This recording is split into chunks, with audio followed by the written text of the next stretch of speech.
ખેડૂતો છેલ્લા કેટલાય સમયથી આ જ વિનંતી કરી રહ્યા છે કે માય બાપ ખાતર આપો, ખેતર એમનેમ સૂના પડ્યા છે, અમારે પાક લેવો છે। પહેલા કહેવામાં આવ્યું મધદરીએ છે, હવે કહેવામાં આવે છે કે ખાતરની કોઈ અછત નથી।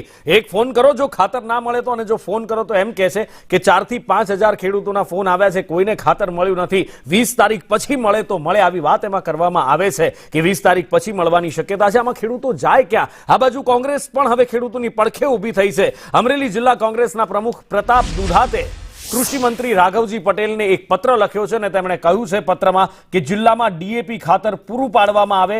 ખેડૂતોના શિયાળુ પાકના વાવેતર માટે આ ખાતર ખૂબ જરૂરી છે। આ નુકસાનીનું પેકેજ ન મળ્યાનો પણ પત્રની અંદર ઉલ્લેખ છે।